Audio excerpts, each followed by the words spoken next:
Welcome back after the lunch break.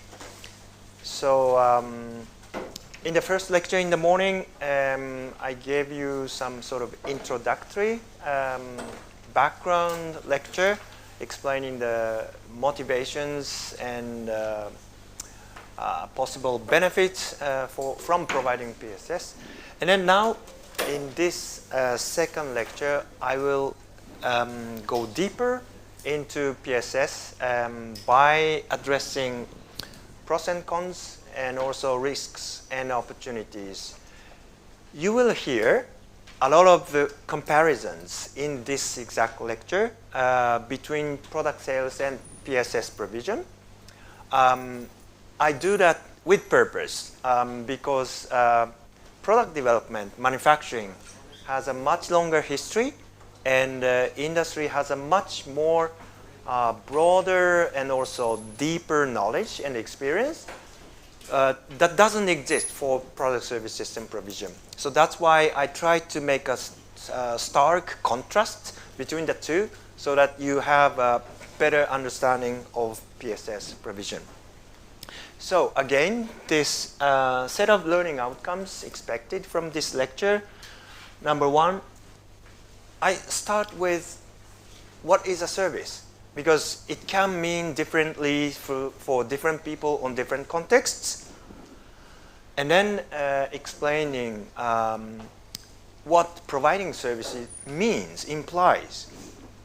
Then you should be able to describe pros and cons of providing PSS and opportunities and risks. So these are the expected learning outcomes from this lecture. So even product means differently to different people. But in this context, PSS context, I suggest we follow this definition, meaning a product is physical and it's an object, right? On the other hand, a service is an activity, and human does that, right? And there's a clear distinction if you look at this slide.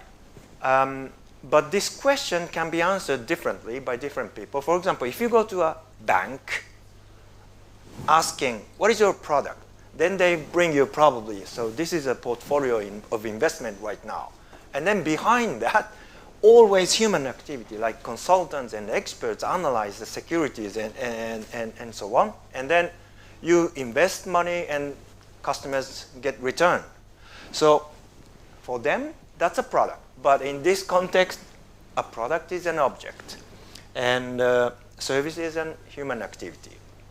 So now, in the first lecture, we had some discussions about software in terms of digitalization, and software is very interesting. Software is in a way an object because it consists in codes, right? You can see how it's written, but it runs, so it can be seen as an activity as well, but it's not human activity. So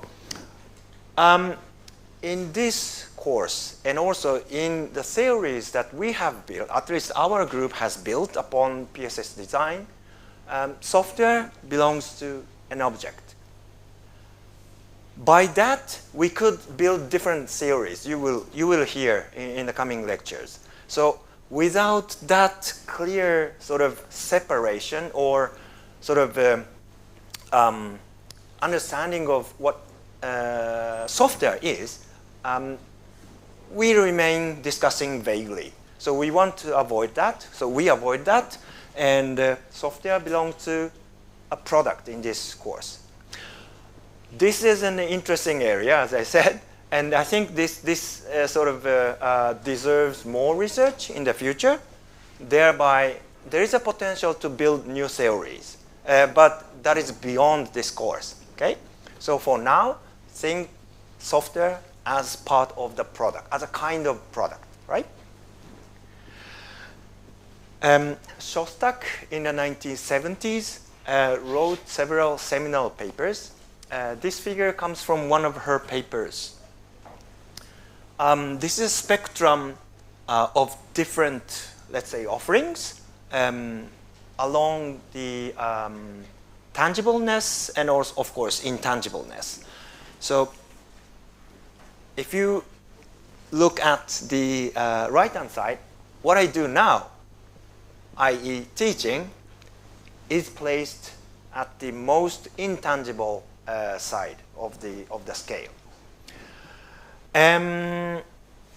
I kind of agree to that, but I also use objects. For example, materials that you will later get access to. That's a physical thing. And I use computers even. That's, of course, physical product. So teaching still uses physical products. Therefore, it can be seen as a PSS. But if you gradually move to the left, consulting, yeah, I think you will understand, next to teaching, and investment management, as I said earlier. Airlines, they offer a lot of services when you are on board and before as well. And obviously, they use a number of physical products, aircrafts and seats in the craft, etc. So I think it's also understandable. And then moving to the left, I think what is interesting, one thing, is automobiles. We discussed in the very first lecture about the sector, and it provides an interesting thing in recent years because of the digitalization.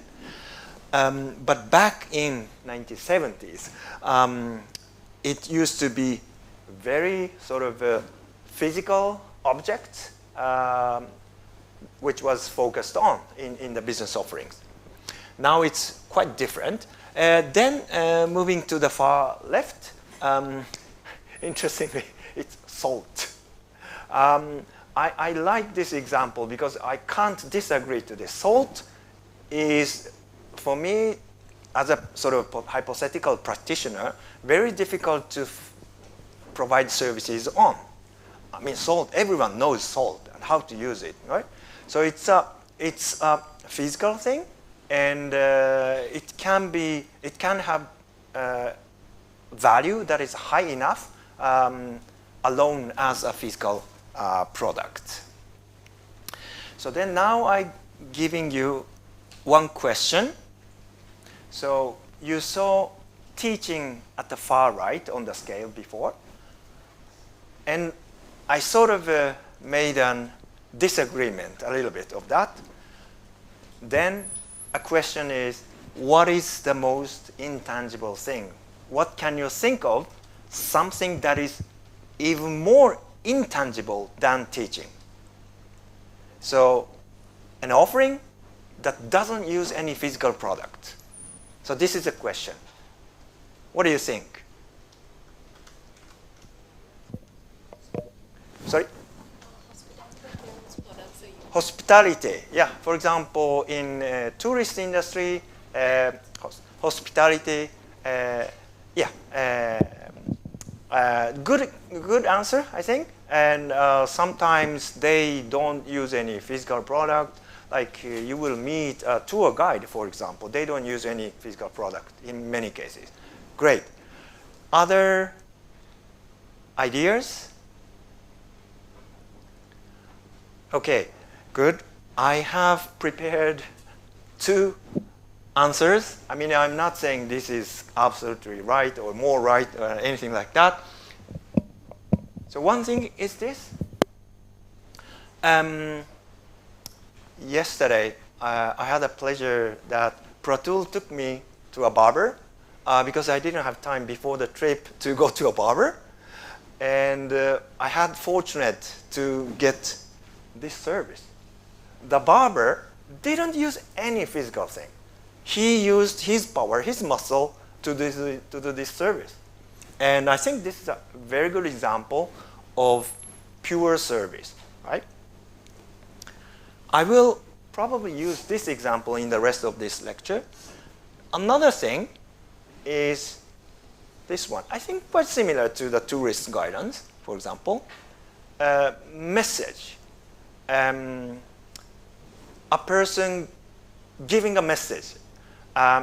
It's a human activity. And I mean, for example, excuse me, I mean, I'm taking an example from Christianity.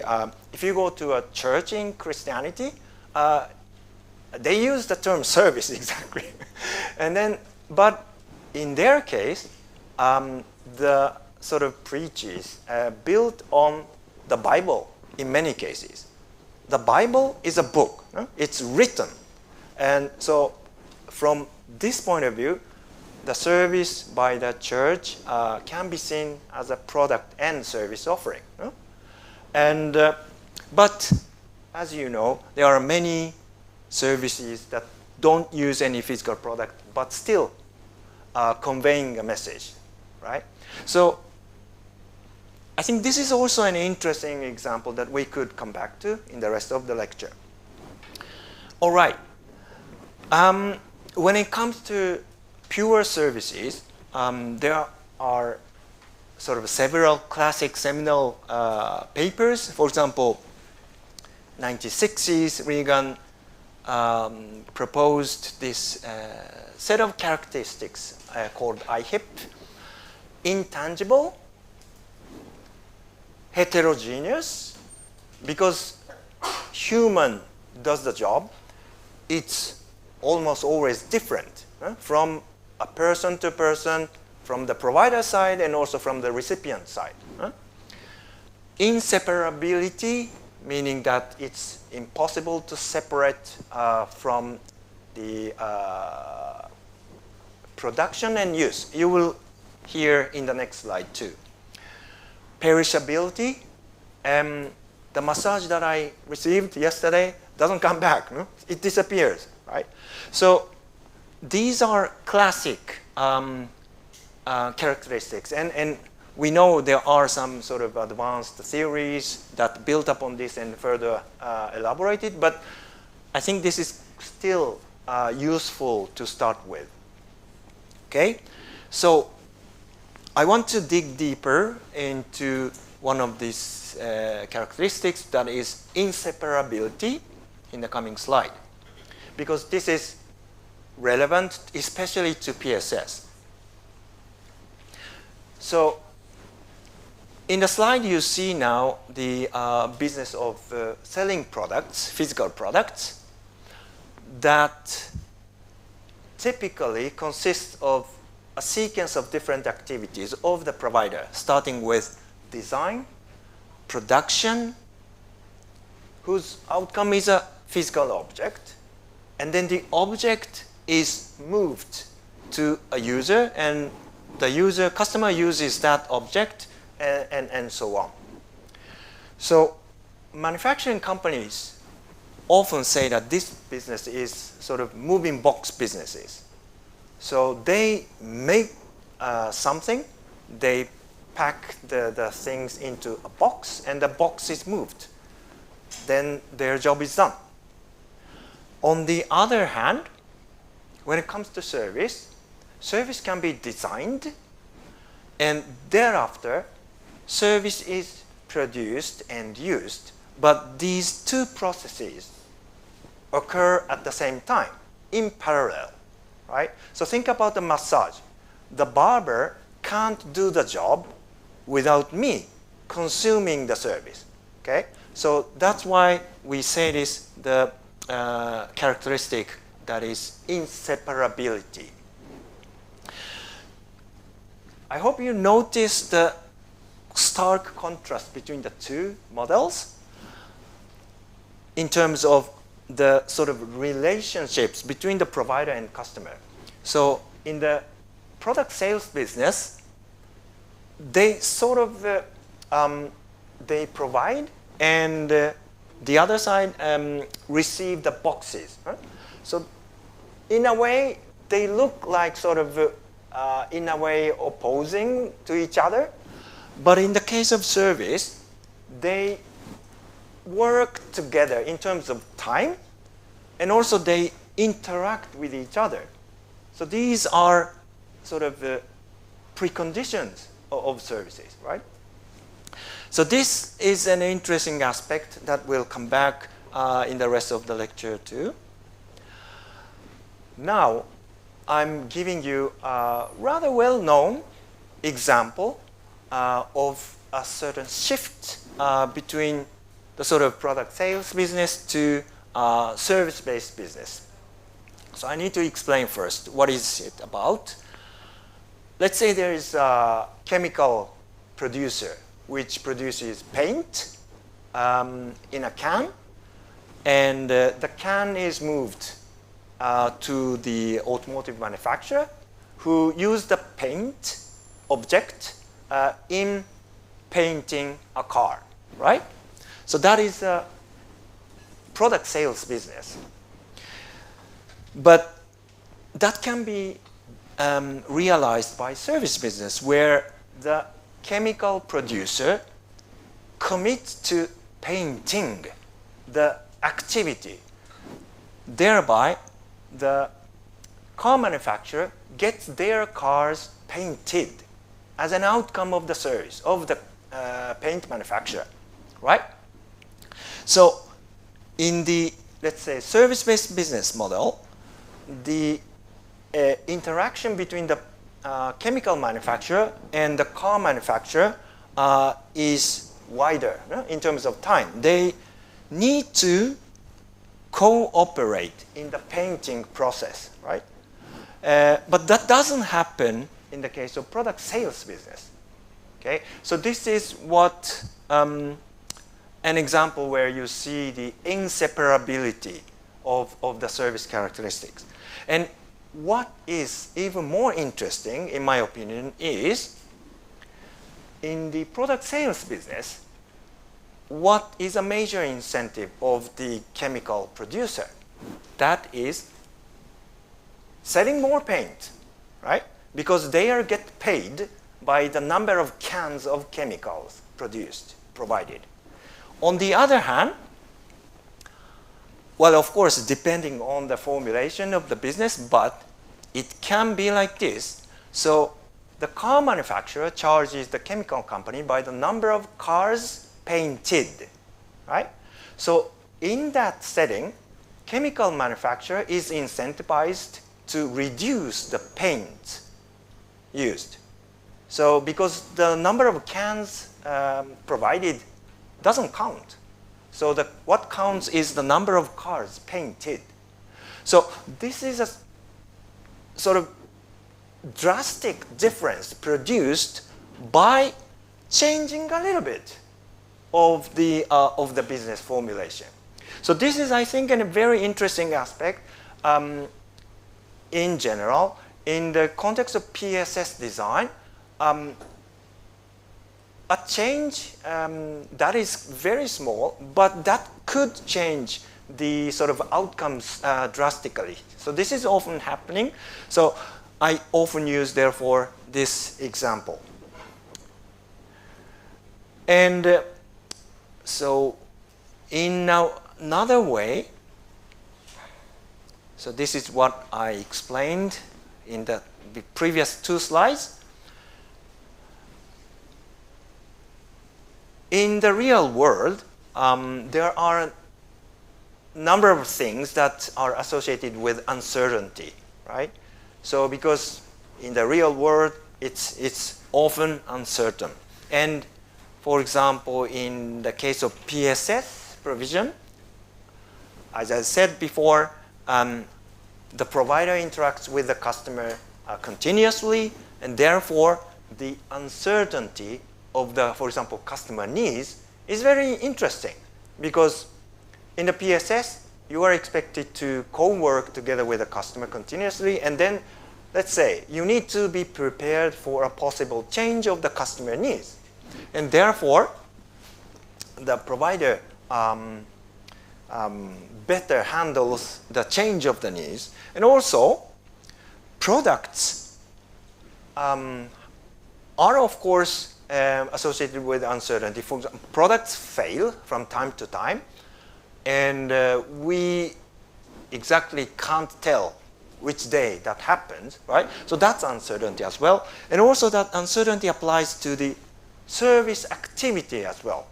Because the technician of the manufacturing company, let's say service people, might sort of fail to fix a problem that occurred in the product. So that's also an uncertainty.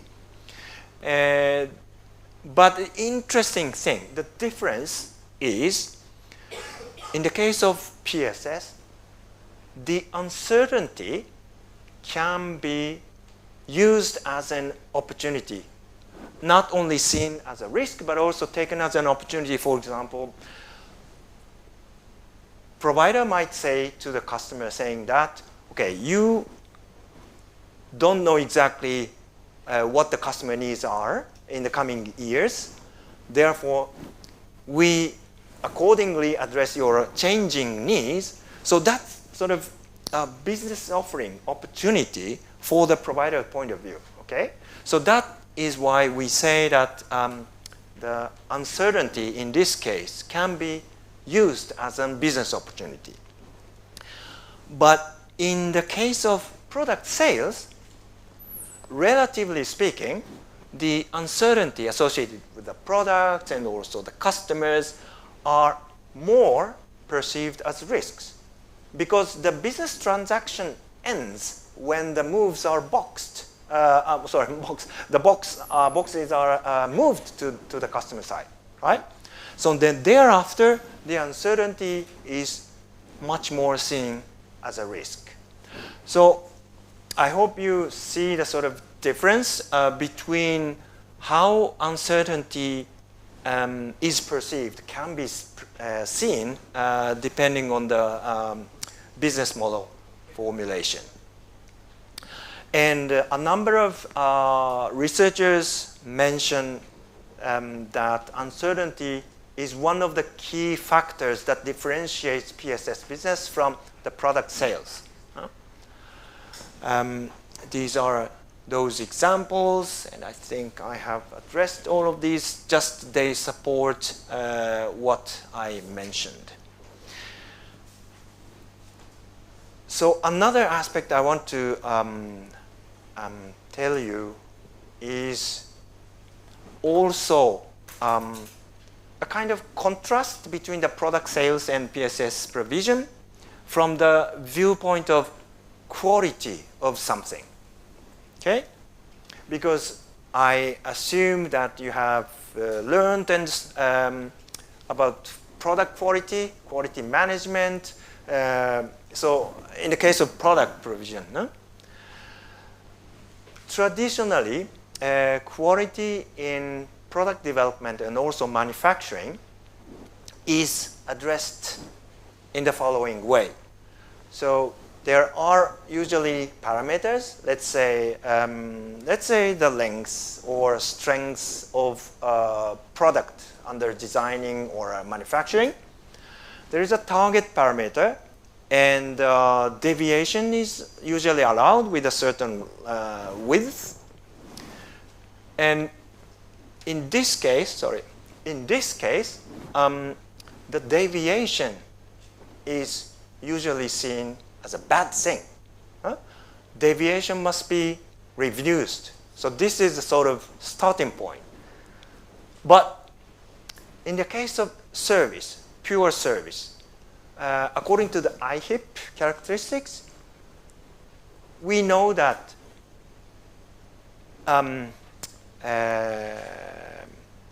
IHIP, heterogeneity, sorry about that. So difference is normal. So in the case of quality management for services, we need to assume a much larger range for the quality control. And if we go even further, and if we think about sort of business relationship between different organizations, provider and customer, we know that that's a sort of business relationship that runs over a certain period of time. When each party needs to sort of communicate, cooperate, collaborate, and then of course there's a difference that can be accepted. So it's even more sort of complex, one dimension added to the middle one. So an example, there are different theories developed for each of the conceptualization of quality of something. As I said, for example, Taguchi methods, they really try to minimize the deviation in the case of product quality. And in the middle, Zeit-Hamel and others worked very much on what is the quality on the context of service. And then this is very much spoken. And then I will give you an example from food industry. It's a lunchbox. No? In Japanese, it's called bento. Some of you might know. This is a product, right? Because it happens to be boxed. And if you as a customer receives bento box and missing something, then you complain because you sort of make an agreement with the seller. Okay, what's in the bento box? And then if you miss something, you complain. That's how it works. Right? When it comes to service, it's different because service involves human activities, as we started with. They communicate with each other. And typically, the provider considers different needs of the customers. And for example, they may sort of change a little bit the composition of a plate. Huh? So that's a good thing about service. So it's different. Huh? And then, if we go further, let's say if you go to a restaurant frequently and you sort of get familiar with the chef. And the chef knows what you want, what you like, dislike. And then over the time, you as a customer and the chef develops the relationships. And sometimes the chef provides, okay, this time this is a service, and you test it. And then you respond to the chef saying that, oh, I like this very much. Or you may dislike that. You respond to the chef, and the relationships evolve. Huh? So please bear in mind the quality, even such a broadly recognized and used concept, is used differently depending on the context. And then here, please focus on the middle in the context of PSS. Because it involves services that create these characteristics. And compare with the left, where products are produced and moved from the provider to the customer. Okay? So now, I think we have enough discussed what is a service and what services provision means. But before going to the definition of PSS, any question, now it is clear? Okay, let's continue with the definition. So, I suggest one of the definitions of PSS shown here, Tishner et al. 2002, tangible products and intangible services designed and combined so that they jointly are capable of fulfilling specific customer needs. So one of the words highlighted here is jointly. That corresponds with what I explained before.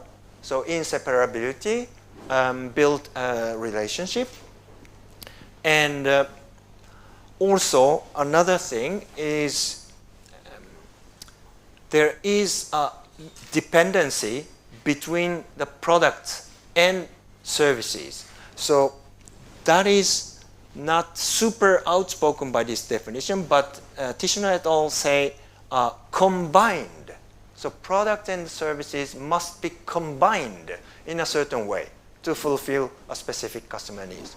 So why is that? Because there are dependencies between the product and service elements.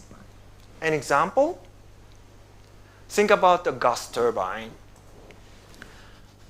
There are lots of services required because the typical lifetime of a gas turbine is 25, 30 years or so, and maintenance, repair, and overhaul takes quite frequently, and then this kind of service technicians comes to the site of the operation, and then they do the job. Here, what is an interaction between the product and service? For example, the product design influences a lot on how fast the service technician can do the job or how slow, right? Because the product can be designed in such a way that service technicians can easily do the job or difficultly, right? On the other hand, let's say a company has a limited capacity for the service technicians, and that must be considered in the product design. For example, let's say service capacity in terms of number of employees, staffs is limited, and therefore repair services can't be executed so frequently. Then that kind of condition must be incorporated in the product design so that products mean time between failures, for example, be longer or long enough to cover the available service technician's resource. So those are quite simple examples of the interdependencies between the products and services. And then this is one of the things that we will discuss a lot in the rest of the course. So now, moving into the pros and cons, more specifically.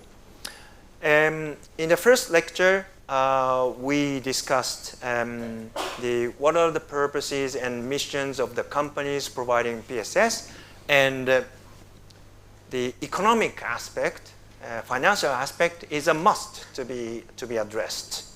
So that's why we often perform life cycle costing or analysis of total cost of ownership with PSS providers. This graph on the slide shows the result of one of such exercises with the, in this case, forklift truck provider. So we did comparison between PSS and product sales in terms of the in this case, total cost of ownership from the customer's point of view. So in the case of PSS, the bottom one, they pay a price to purchase a forklift, and thereafter, when they need some specific services, maintenance, repair, etc., they pay for them separately in a sequence. And then in the case of disposal, they probably pay some small money to the material handling company. But in the case of this PSS, it's a sort of fixed price contract according to a time period. So in this case, the contract consists of products and services and run for 6 years. So I apologize for the acronym. CBM stands for Circular Business Model, that we will talk about later, but you can forget about it. It's a PSS contract, 6 years, including basically many things, products and services. And the customer pays for that specific amount for the PSS provision for 6 years. So it's a sort of one price for everything. And according to our calculation, together with the company, the money the customers pays is lower in the case of PSS. So does it make sense? Do you think it's natural consequence? This result for me is interesting because this can turn out differently. But we did a number of similar studies with different product sectors, and we find two key factors which make this happen. Number one, it's a possibility for the provider to make a holistic optimization. As I said, in the case of PSS, the provider receives a fixed amount of money for the 6-year period. And they have a chance to change the product design so that, for example, they can reduce their service cost. That is possible, which is usually not happening in the case of product sales. In the case of product sales, what typically happens is the product manufacturing section of a company sells a product, keeping a certain level of margin and make them sort of sustainable in terms of business. And thereafter, a different organization comes into play, which typically does the job for services. And then they have a sort of vision for their business. They keep the certain level of margin for their business as well. And what is even more problematic is they typically don't collaborate with each other, even they belong to the same company. And because they try to sort of make their own business sustainable, and sometimes they compete with each other. That's the reason for such a sort of more holistic optimization is difficult to happen. Okay? So this is the first factor. And the second one, it's about scale of economy. So think about, let's say you are a customer of using a forklift, and then suppose you have a large warehouse and you have, let's say, one forklift. Right? And you need to think about what happens if this single forklift malfunctions, because you need to perhaps move the stuff by yourself, perhaps. Then you may want to have an extra forklift as a spare, sort of, so to prepare for such a case. But it's very costly for you as a single customer to own an additional forklift. But in the case of PSS, that can be done by the provider having, let's say, one extra forklift as a spare that can be used by multiple customers.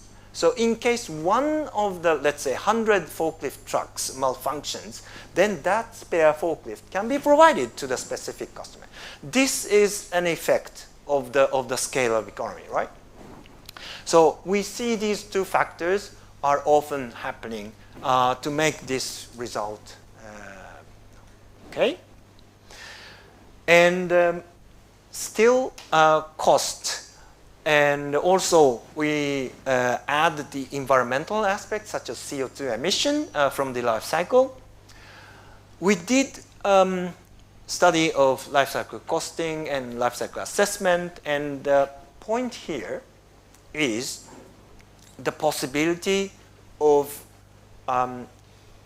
providing remanufacturing, meaning that taking back the used products, and if you find a problem, then you can fix them. You can replace some parts in the product and to remake the product as like new product. And we did calculation for 3 different settings. Number 1, you're looking at the left of the graph, it's product sales. And the technical lifetime of this product, which is a soil compactor for the road construction typically, is 5-year period. So the compactor lasts for 5 years. And in the scenario, no remanufacturing is provided. And then the CO2 emission from the life cycle and life cycle costing is like this.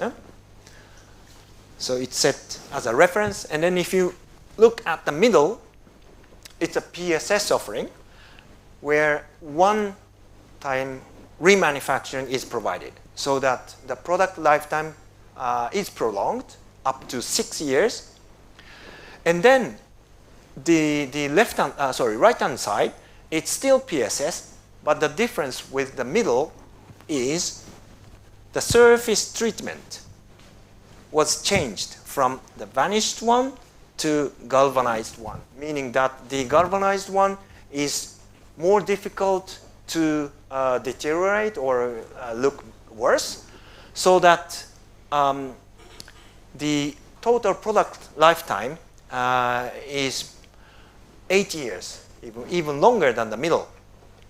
So then you see the gradual decrease in terms of LCA, CO2 emission, and also life cycle costing. And so the messages to be taken from this figure case is such services as remanufacturing are very powerful to make the product last longer and also to save the cost for the life cycle. Another thing is product design changes can influence the product lifetime a lot. And here you see a sort of interaction between the service, which is remanufacturing in this case, and also product design change. Okay, so I think this is one of the last examples of this kind. Product as a service is a special kind of product service system. It's style where the provider keeps the ownership of the product and the users have just access to the products and services. And typically the payment is based on the time or number of uses and so on. And then we did also a life cycle assessment and life cycle costing, and we made a comparison between the two business model, product sales versus product as a service. And the scenarios we set for the business as usual, which is product sales, is that this company provides tents and flags for their customers. The customers use these products typically in their sort of industrial affairs and to make advertisement and so on. In the product sales business, once the products are moved to the customer, then the provider doesn't do anything after that. So the products leave the provider and they don't care afterwards. But in the case of PaaS, product as a sales service, the scenario is the products come back to the provider every time it was after it was used, but until 10 times these products are used. Because each customer has its own, for example, logo, the customer brand's name in the surface of the tent and flags. Only that part is replaced from changing the users of the products. So the frames of the products are continuously used in the PaaS offerings. So if you look at the two bars in the slide, left-hand side you see the product sales, and on the right-hand side you see PaaS, and these bars represent the cost. So meaning that compared against a functional unit, which is one-time use of the product, in the case of product sales, it costs more. I mean, in this case, for the provider. And in the case of PaaS, it costs less for the provider. So what is interesting in this graph is the composition of each scenario. In the case of product sales, the majority of the cost comes from production. It's natural. So basically, they assemble the products and then they provide the product. So dominantly, the cost is attributed to the product.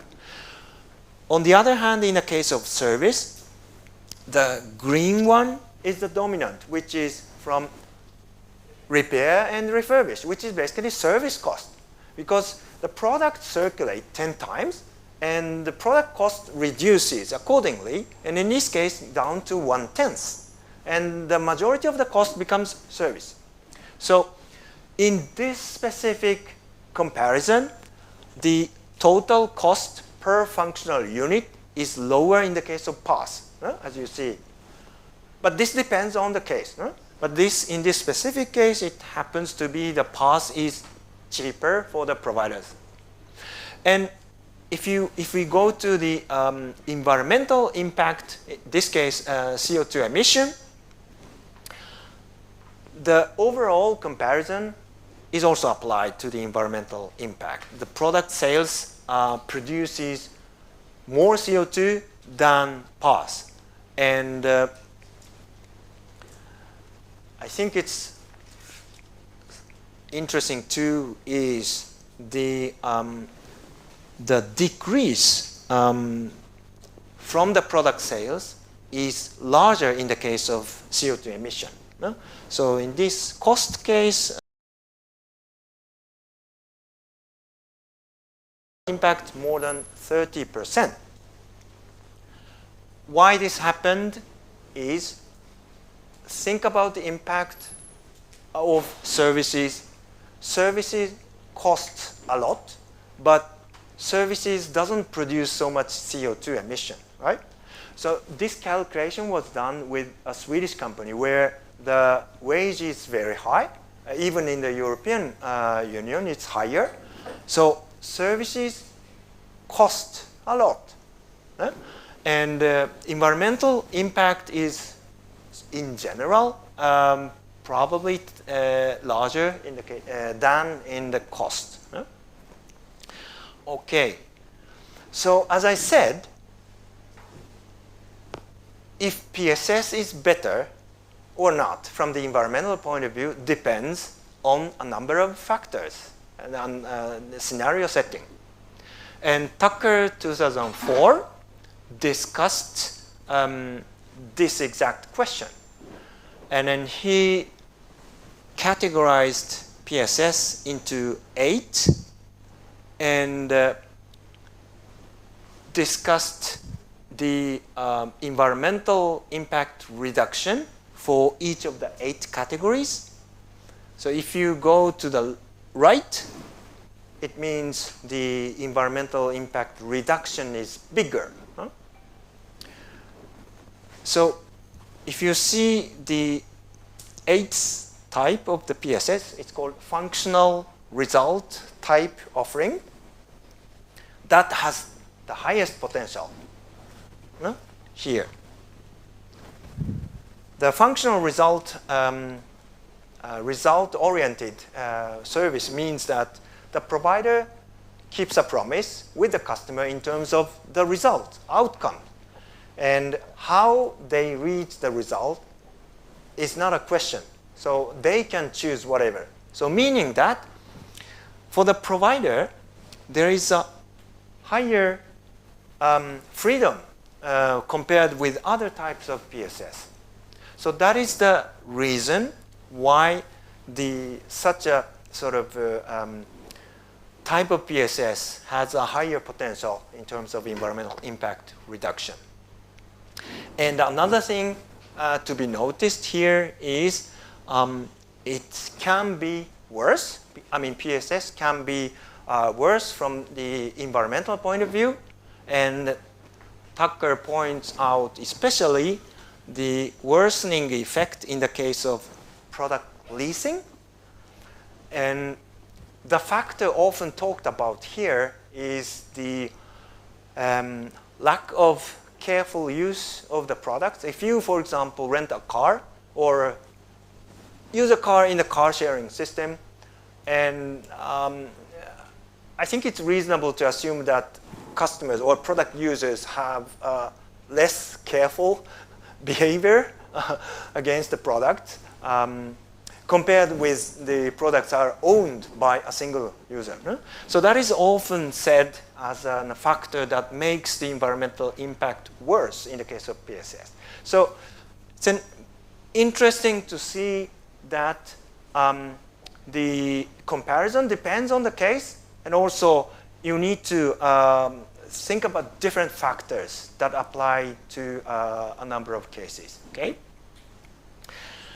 So then we have some more minutes and slides. Then moving into PSS design. So far we talked about services and the implication of the service provision.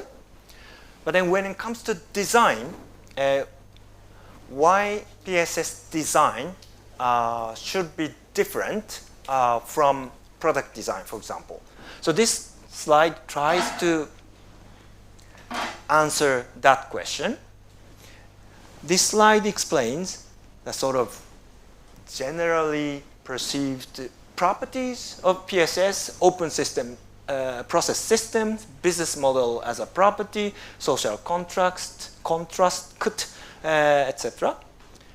And then there are characteristics of PSS, as we discussed already, heterogeneity, uncertainty, and so on. So these number of characteristics imply the characteristics for designing PSS. So meaning, for example, you are expected to apply system thinking, consider uncertainty, and so on, include value proposition, etc. So this is a high-level description for why we have been working on PSS design. And so bear in mind there are reasons behind that. And so think about these reasons, which are really the motivations why doing PSS design differently. Okay, so we talked about in the previous lecture interdisciplinary nature of PSS design, and then I take an example from the engineering design and marketing. So you will see two slides which show you a certain concept can be perceived differently in different disciplines. So first one, business orientation. Typically in engineering design, it's more operational thinking. So they want to improve something, optimize something. Whereas in the marketing, people tend to look at the strategic level and the effect on the company level. So this is quite a big difference, and that makes a certain insight. When designing PSS, you need to consider both, right? And the other thing is what a requirement is. Usually in the case of engineering design, they look at functional and technical requirements, right? But on the other hand, in the marketing, they can also look at recognized and unrecognized customer needs and so on.